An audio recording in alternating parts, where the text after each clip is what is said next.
Observer, prendre conscience des changements et se projeter.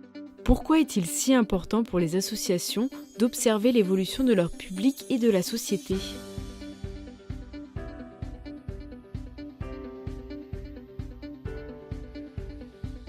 Pour les individus, c'est essentiel de pouvoir se projeter effectivement dans l'avenir, parce que si on ne peut pas se projeter dans l'avenir, et si on ne peut pas se projeter positivement dans l'avenir, on ne peut pas devenir pleinement citoyen. Et pour les associations, si effectivement on ne peut pas se projeter, j'imagine qu'on agit moins bien, parce qu'on n'a pas une bonne vue de la situation ou des attentes et des besoins des individus. Donc selon moi, se projeter, c'est important à un niveau individuel, mais aussi au niveau de la société dans son ensemble. La capacité pour les associations de se projeter dans l'avenir est primordiale pour leur permettre de redonner du sens à leurs actions de terrain. Observer et se projeter, c'est tout simplement exister. Et je crois que le secteur des associations, le secteur associatif, doit davantage être visible qu'il ne l'est peut-être aujourd'hui. Donc que doit-il observer ? Il lui appartient d'observer tous les mouvements, les plaques tectoniques qui bougent à l'espace, ne serait-ce que de son échelle géographique. Les territoires sont en mouvement, les institutions sont en mouvement, les modes de production de l'action publique sont en mouvement. Il doit rentrer dans ce mouvement. Il ne peut pas se contenter de subir ces mouvements et constater qu'il a de moins en moins de moyens, des interlocuteurs de plus en plus contradictoires, voire pas d'interlocuteurs du tout. Il faut qu'il invente sa nouvelle place, probablement en inversant le regard qu'il porte sur son activité. Inverser le regard, c'est de formaliser vis-à-vis de la société ce qu'il lui apporte réellement. J'ai l'habitude de prendre en exemple une initiative qui a été prise dans une commune, qui est la commune de l'Hospitalet en Andorre, fermeture de l'école.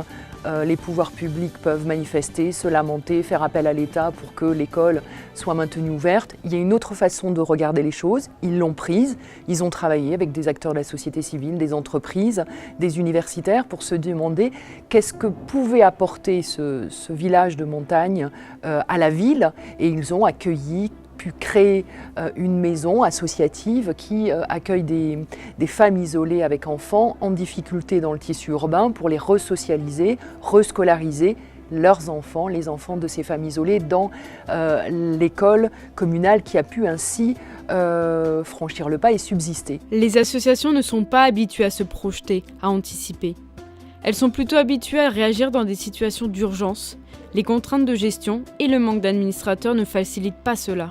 On sent qu'il y a nécessité d'inverser le regard, nécessité aussi peut-être de reprendre en main et en discours ses propres valeurs associatives, ce à quoi on tient, pourquoi on est là, de les faire valoir, de leur donner une place, de les mettre en scène politiquement au bon sens du terme, quitte des fois à être transgressif, de ne pas se contenter d'être des gestionnaires, mais de dire tout haut ce qui est ressenti peut-être tout bas, de le verbaliser, de le mettre en débat. Comment les associations peuvent-elles faire remonter l'information ?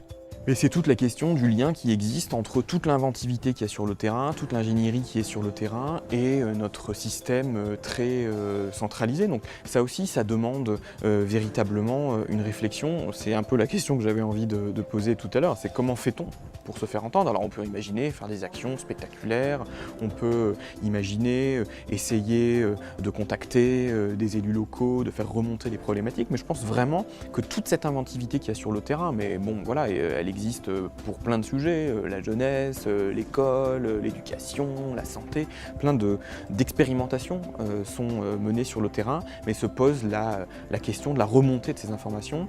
C'est pas facile, j'ai pas de solution miracle, mais je pense vraiment que c'est un des enjeux majeurs pour les associations à l'avenir. Pourquoi est-il important de lier observation de la situation présente et projection dans l'avenir ? L'association est un réel levier pour le pouvoir local.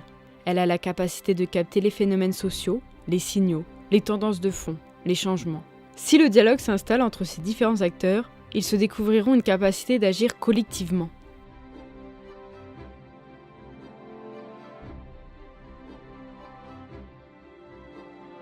Aujourd'hui, il y a beaucoup de choses à observer. Il y a des transitions qui sont de l'ordre sociétal. On n'a plus du tout les mêmes habitudes de vivre, on a des appartenances qui sont multiples, on ne vit pas le temps et l'espace et la géographie comme on le vivait comme avant. Il y a des transitions qui sont de l'ordre du numérique, de l'ordre de l'instantané, de l'urgence. On est nomade, on a plusieurs envies au même moment que les nouvelles technologies peuvent contenter. Et il y a aussi des transitions d'ordre environnemental. On ne se comporte plus, on ne peut plus se comporter avec les biens, avec les hommes aussi, avec un grand H de la même façon.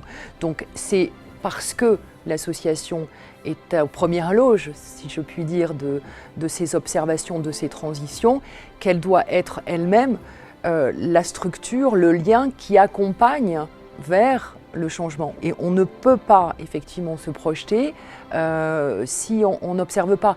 On ne peut pas non plus demander aux associations de se projeter à 10, 20 ans. C'est des temps beaucoup plus courts, mais se projeter dans un temps long, c'est quand même répéter en boucle, en les adaptant à ces transitions, ce à quoi on sert, ce pourquoi on est là, et quelle est notre utilité et quelle est leur utilité plutôt sociale.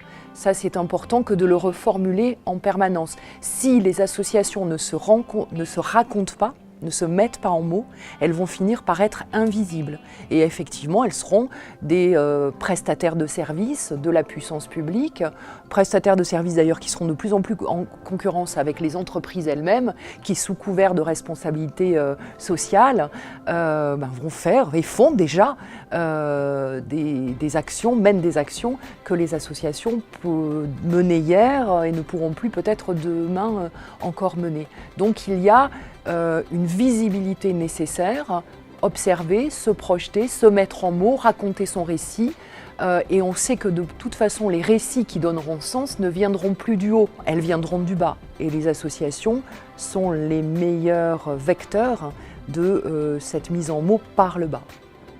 Nous voulons amplifier la participation des acteurs et des publics à l'observation pour permettre une vision prospective.